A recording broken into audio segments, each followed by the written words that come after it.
Hello learners, welcome back to this online study session on the Scarlet letter as part of your MEG 6 American Literature. In this online study session, today we will be looking at the various themes in the novel Scarlet letter.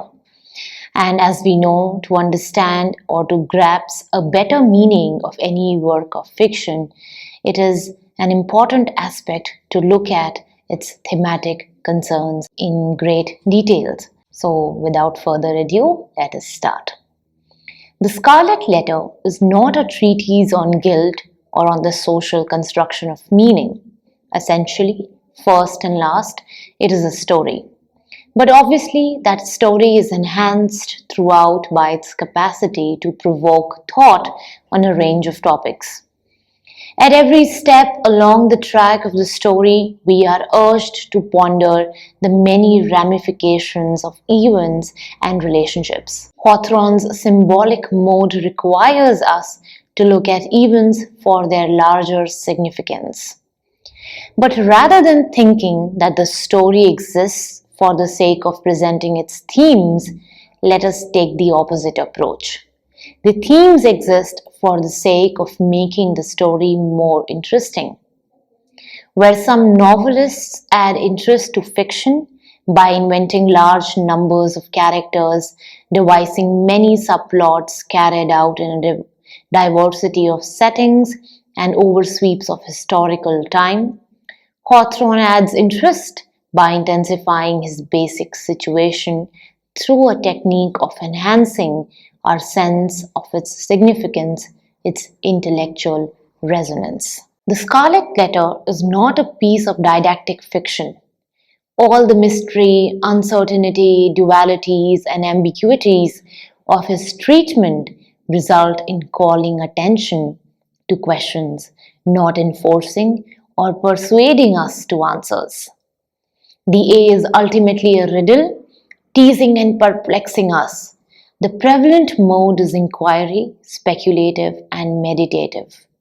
We would make a bad mistake, therefore, if we attempted to simplify the Scarlet Letter by translating its themes into messages.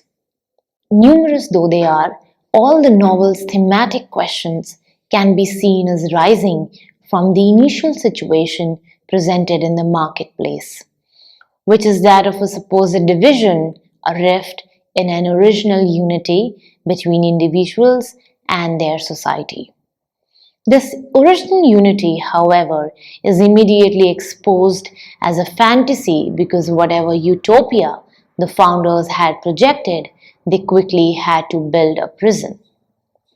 Only 15 years after the establishment of the new society, the prison was already old. The presence of the prison symbolizes the breaking of the law.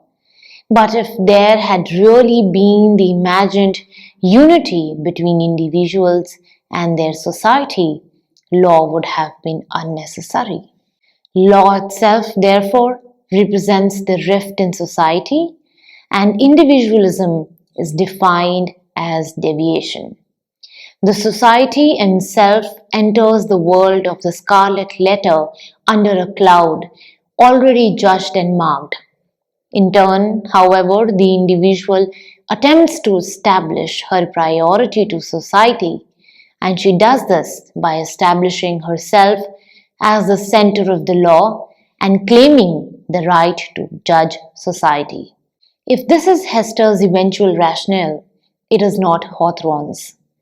Far from assuming, as Hester and so many 19th century American romantics did, that the self was prior to society, Hawthorne shows the self is arriving on the scene historically later than society. This is the situation that he represents in the marketplace, the moment when an individual emerges from the undifferentiated crowd. To some degree, this is the moment that not only starts the time of the Scarlet Letter, but begins American history itself. American history, that is to say, is the record of the idea of the individual. And in a sense, It is a moment that begins the idea of history more generally, for there is no history unless people are self-conscious about themselves and wish to keep a record of what happened to them. Once the individual has emerged as a historical concept, there can be no return to an earlier time. Once we know that we exist, we can never forget it. The moment when we realize that we exist is for each of us the beginning of our personal history and of our sense of historical time. It is also the moment when we become aware of the existence of society, even though we imagine society to be centered on us and to exist chiefly as an aid or an impediment to our demands. A society full of self-aware individuals is clearly a different society from one in which the concept does not exist. Accordingly, the emergence of the individuals requires changes in society. The more powerful the idea of the individual, the greater the pressure will be on society to give an account of itself. Thereafter, there will always be a clash between the claims of the individual and the claims of the society, with each side authorizing its position in numerous ways, including appeals to the divine and natural law, and with each compromise only leading to a new separation. The Scarlet Letter chronicles one such episode. Each side in the struggle will continuously attempt to extend its territory and power, hoping for nothing less than the ultimate obliteration of the other. Society has, to all appearances, much more power than the individual, but the concept of the individual is so tremendously attractive that it has an unanticipated counterforce of its own. The situation presented in the Scarlet Letter raises two questions. Where should the boundaries between individual and society be set? And how should the answer to this question be arrived at? That is, what are the proper ways to think about and argue for one position or the other? In the course of the novel, Hawthorne suggests many of the arguments that were, in fact, offered on both sides of this debate. Insofar as he has a position, it is only the general one that neither side can be allowed unlimited power. From its roots in this duality, the Scarlet Letter goes on to ask questions about society, the individual, and their possible interrelations. Then this forces us to critically analyze the nature and the structure of the society. And it further propels us to also ask questions such as what is its purpose and justification? Where does it get its power and what kind of power it is? And how is it maintained? If the Puritan belief that society embodies divine command is a delusion, is society the expression of human fantasy then? And if it does not embody divine law, then whose are the laws that it embodies? If law has no basis in absolutes, how can it be justified? Who authorizes authority? Are some societies better than others? Is the very concept of society so fragile that no consensus to individuals are allowable? These are some of the questions that we can ask, given the kind of society Hawthorne presents in the Scarlet Letter. And it becomes even important to ask these questions given the nature and the power the society exerts in the Scarlet Letter. We have already seen in the previous lectures what was the role of the Puritan society on each character's fate, and how the Puritans influenced the present and the future of each one of its character, whether it is Hestel, Pearl, Dimmesdale, or even Chillingworth. So society, even though it works in the background of the novel, it is surprising that the way it operates throughout the novel, it continues to surface on the very center of the novel and its thematic concerns.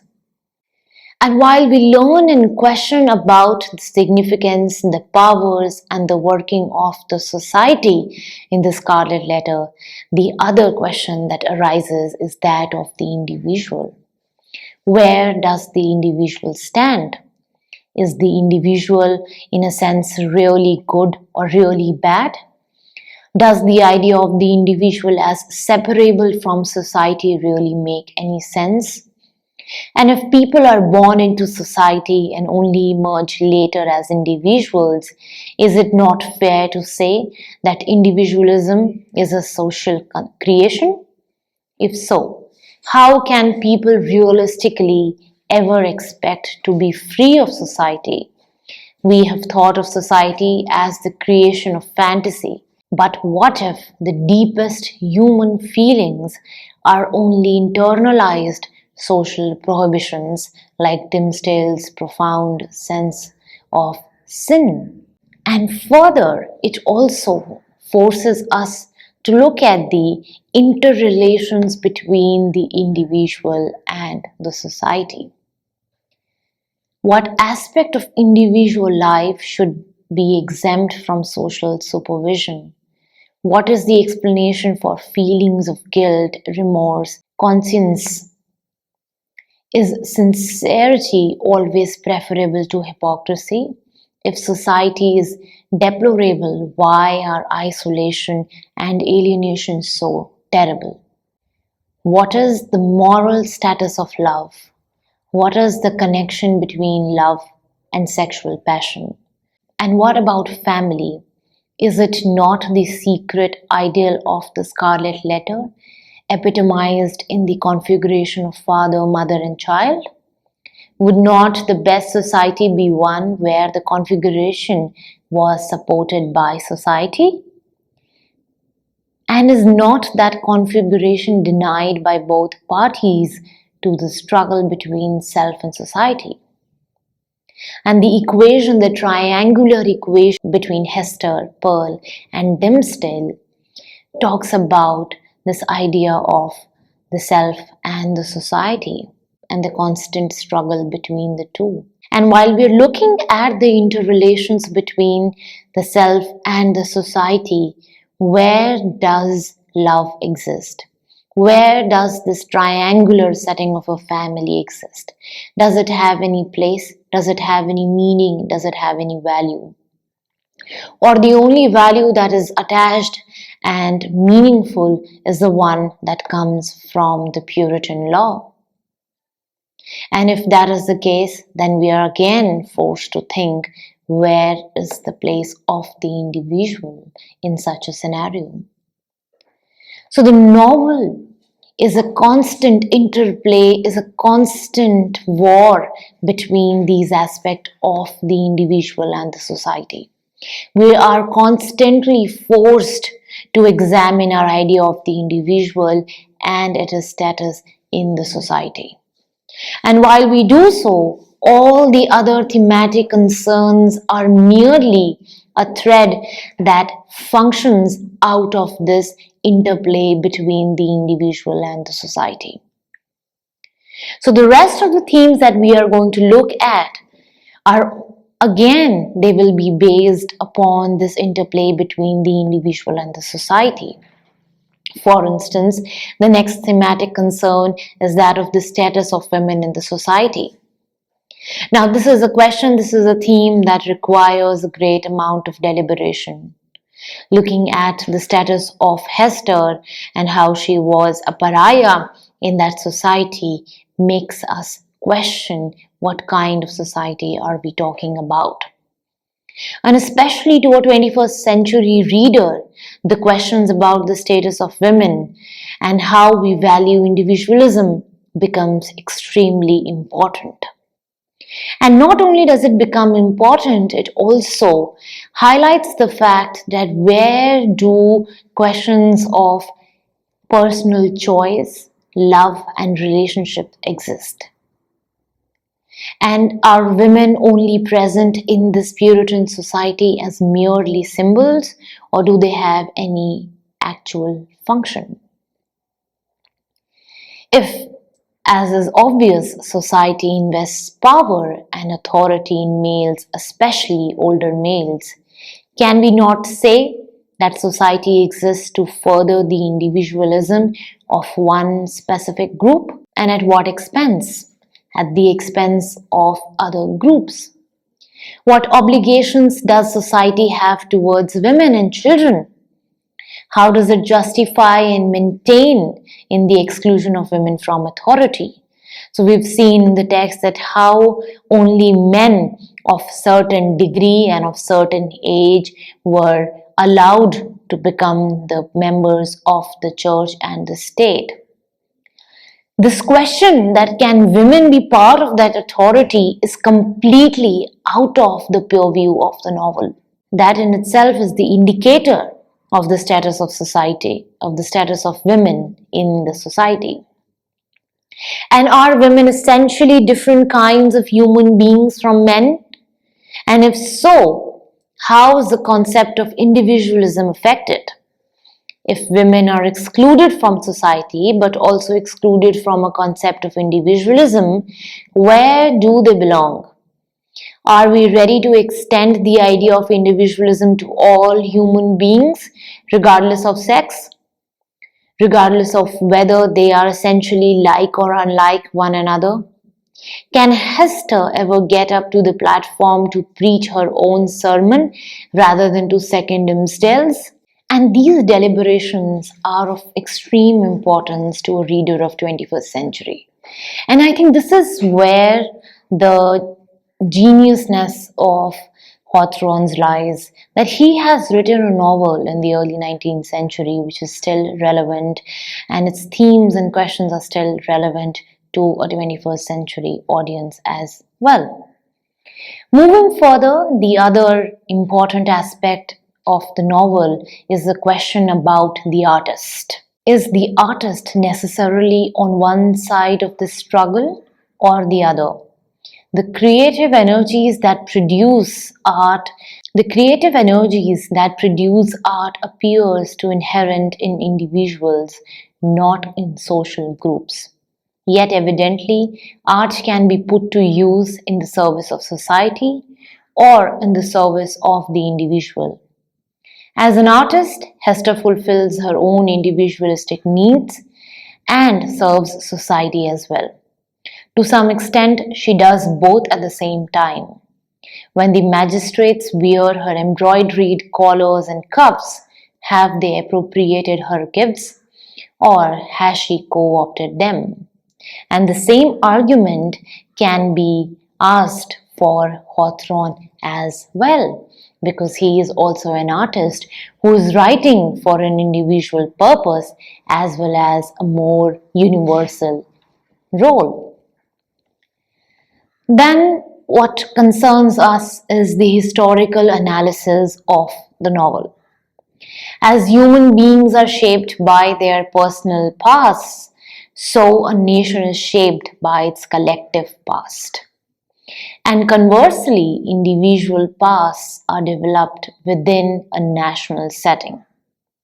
New England was founded in a particular historical way. Its Puritan legacy still exists. Hawthorne believes it is evidently a legacy of confusion and struggle. The anti-individual Puritans, by virtue of their own break with old world authority, created the context for an inevitable emergence of individualism. When Dimmesdale sees an A in the sky that stands for him, he is only imitating the Puritans' group egotism. They saddle us with our past actions, condemning Hester to wear her letter for life, yet themselves have made or think they have made a decisive break with the old world. They deny that people are free, yet act as though they have freedom. By rooting their view of divine law in their own unauthorized interpretation of the Bible, they invite pluralism. To what extent are we still showing the signs of the struggles they brought with them? Have we kept anything of theirs that we would be better off discarding? If so, are we capable of discarding it? On the other hand, have we thrown overboard anything of theirs that would have been better kept? Isn't it their sense that everything matters preferable to our cynicism and nihilism? Is the future of the nation going to be a future of conformity or a future of self-development? Is the question that we need to ask, is the question that the novel screams aloud. And further, the other important aspect of the novel is its usage of the language, symbolism, and meaning, something that we have already dealt in detail in the other parts of this online session. The Scarlet Letter is profoundly split between the philosophy of its characters, who think meaning is stable and externally given, while still struggling to impose their meanings on provocative but neutral symbols, and the philosophy of its own structure, which takes meaning to be a matter of arbitrary convention and social negotiation. The struggle for mastery that goes on between Hester and the Puritans focuses with particular urgency on the letter. Whose letter is it? Who has the right to say what it means? The artist, whom we have noted above as a channel of purely self-expressive and creative energy, has an important role here as a prime manipulator of symbols. Nobody who works with words such as Dimmesdale or images like Hester is a person whom society can afford to neglect. Even an artist is not making an overt political statement. The beauty of an artistic production carries a political charge. If it is beautiful, it is supposed to be good. If it is good, it ought to be our side, whichever side we are on. Thus, philosophy quickly becomes politics in the Scarlet Letter, and art becomes propaganda. Conflict between the human and the natural, the constant dichotomies between the human and the natural, is something that surfaces throughout the novel as well, and it needs our attention. Is there anything, finally, that exists outside the human field? If one could imagine Pearl without her A, the answer would be yes. But even Pearl, as we see from the moment of her birth, becomes the object of conflict from the raw power conflict between Hester and the authorities as to which of them will get to keep her. The more subtle conflict by which both mother and the magistrates argue over how to interpret her. Pearl, like nature, seems to exist outside the human field.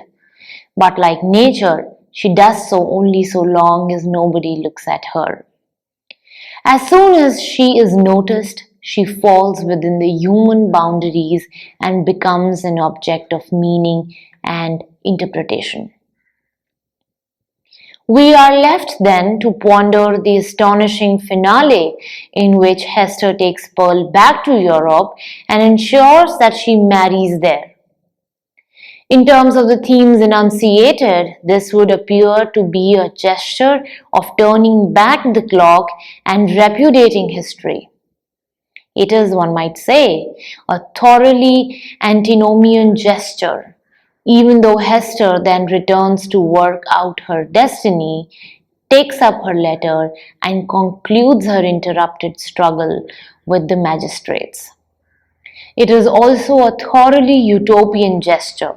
But how extraordinary to locate utopia in the place that Americans thought they had escaped from. Pearl has been saved from an American future. Does this event imply a statement in favor of individualism or against it? In favor of society or against it? In favor of America or against it? The action of the Scarlet Letter comes to a close, but all its questions remain open.